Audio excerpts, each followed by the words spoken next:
Assalamualaikum warahmatullahi wabarakatuh. Perkenalkan, nama saya Vina Anjeli dengan NPM 204-220277 semester 5, Prodi Pendidikan Guru Sekolah Dasar Universitas PGRI Silampari. Video ini dibuat untuk memenuhi tugas keempat mata kuliah pendidikan kelas rangkap dengan dosen pengampu Bapak Tio Gusti Satria, Magister Pendidikan. Di video kali ini kita akan membahas tentang lingkungan sebagai sumber belajar, seperti menjelaskan sekolah, guru, dan teman sejawat sebagai sumber belajar, serta lingkungan sebagai sumber belajar. Baiklah, kita langsung saja masuk ke pembahasan yang pertama. Sekolah sebagai sumber belajar. Sekolah tidak hanya sekedar bangunan, tetapi juga menyediakan banyak elemen yang bisa digunakan untuk belajar, seperti fasilitas fisik. Misalnya, perpustakaan menyediakan buku-buku dan materi referensi.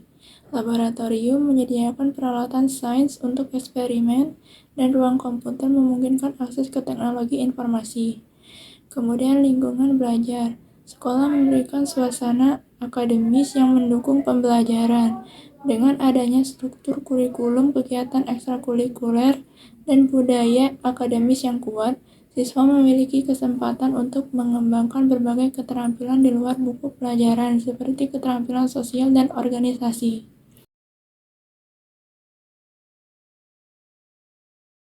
Kemudian sistem pendukung. Sekolah juga sering memiliki konselor atau bimbingan karir yang membantu siswa mengenali potensi diri, bakat, dan minat yang menjadi bagian dari proses belajar mereka. Kemudian guru sebagai sumber belajar. Guru adalah sumber belajar yang sangat penting karena mereka memiliki peran aktif dalam merancang, memandu, dan mengevaluasi proses pembelajaran siswa. Seperti pengetahuan subjek, guru memiliki pemahaman yang mendalam tentang materi yang diajarkan, sehingga mereka menjadi rujukan utama bagi siswa dalam mendapatkan informasi yang akurat dan terstruktur. Kemudian pengajaran aktif. Guru merancang pengalaman belajar yang efektif, mengembangkan metode yang sesuai dengan kebutuhan siswa seperti penggunaan pendekatan interaktif, studi kasus, atau pembelajaran berbasis proyek. Kemudian pembimbingan dan motivasi. Guru juga berperan sebagai mentor yang membimbing siswa dalam menghadapi kesulitan belajar dan mendorong mereka untuk berprestasi. Guru dapat memberikan umpan balik yang spesifik dan membangun yang sangat penting dalam proses pengembangan kemampuan siswa. Kemudian sumber inspirasi. Dalam banyak kasus, guru juga berfungsi sebagai sumber inspirasi yang dapat memotivasi siswa untuk meraih cita-cita, menanamkan nilai-nilai kehidupan, dan membentuk karakter siswa. Kemudian, teman sejawat sebagai sumber belajar. Belajar dari sesama siswa atau teman sejawat memainkan peran penting dalam pengembangan kognitif dan sosial, seperti diskusi dan kolaborasi. Melalui diskusi kelompok dan kerjasama dalam proyek, siswa dapat saling bertukar ide, menjelaskan konsep kepada satu sama lain, dan bekerja sama dalam menyelesaikan masalah. Hal ini memungkinkan siswa untuk melihat sudut pandang yang berbeda, yang membantu memperdalam pemahaman mereka. Kemudian pembelajaran kooperatif. Siswa belajar lebih baik saat mereka bekerja bersama-sama untuk mencapai tujuan belajar yang sama. Dalam pembelajaran kooperatif, siswa saling mendukung untuk mempelajari materi pelajaran, membagi tanggung jawab, dan membantu teman yang mungkin mengalami kesulitan. Kemudian, pembelajaran sosial. Teman sejawat juga membantu siswa mengembangkan keterampilan sosial, seperti bagaimana berkomunikasi dengan efektif, bernegosiasi, memecahkan konflik, dan bekerja dalam tim. Interaksi ini membentuk keterampilan yang berguna di luar lingkungan akademis. Kemudian model perilaku. Teman juga bisa menjadi contoh perilaku positif ataupun negatif. Siswa dapat belajar dari cara teman-teman mereka menghadapi tugas-tugas atau masalah, memberikan dorongan untuk berkompetisi secara sehat atau mengembangkan solidaritas dalam mencapai tujuan bersama. Kemudian, lingkungan sebagai sumber belajar. Lingkungan sebagai sumber belajar mencakup segala sesuatu di luar kelas atau di luar buku pelajaran yang dapat dimanfaatkan untuk mendukung proses pembelajaran.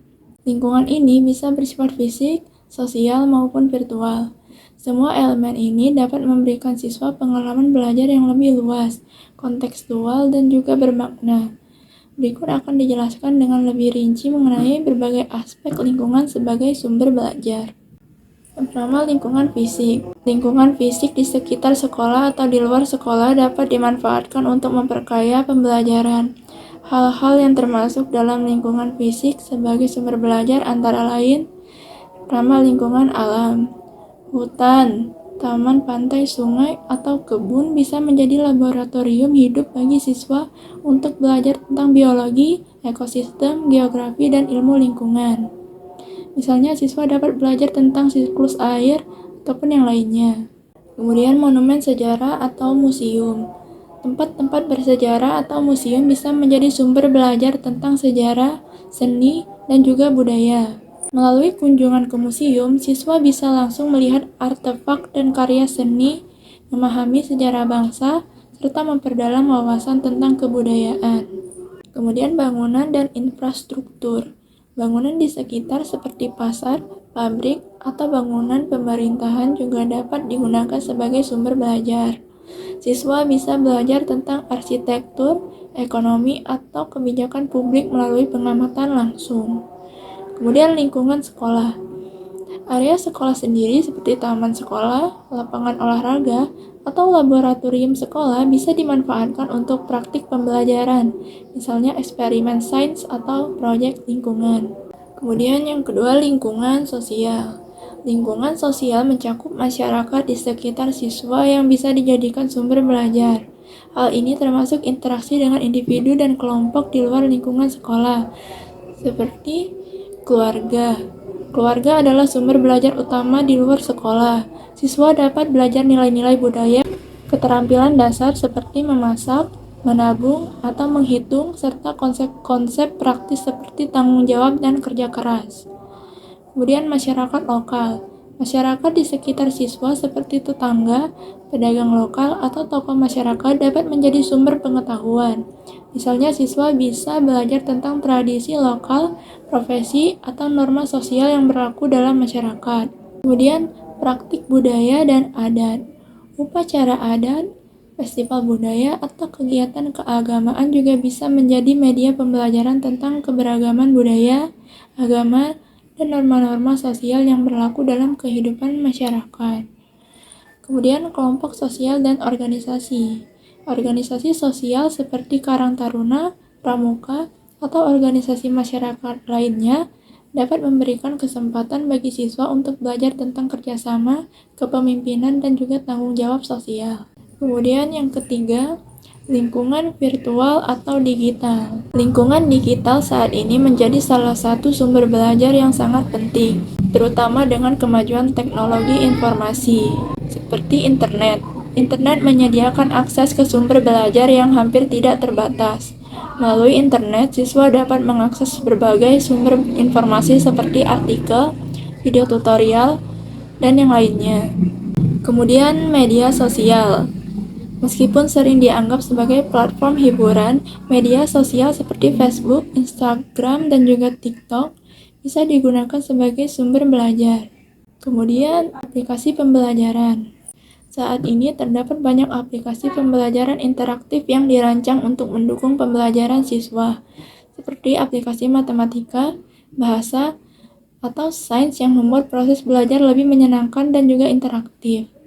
Kemudian simulasi virtual dan video game edukatif. Beberapa video game edukatif dan simulator komputer dapat memberikan pengalaman belajar dalam bentuk yang interaktif. Misalnya simulasi sejarah, game matematika, ataupun yang lainnya. Kesimpulan, menurut Muhammad Effendi tahun 2013, sumber belajar dapat berasal dari mana saja, termasuk dari lingkungan. Semua lingkungan yang ada di sekitar kita dapat digunakan sebagai media pembelajaran. Lingkungan sekolah, guru, dan teman sejawat merupakan sumber belajar yang saling melengkapi dan berperan penting dalam proses pembelajaran. Hal ini didukung oleh Ruswandi tahun 2008 yang menyatakan bahwa memanfaatkan lingkungan sebagai media pembelajaran akan menjadikan proses belajar mengajar lebih bermakna. Karena para siswa dihadapkan pada peristiwa dan keadaan yang sebenarnya, secara alami.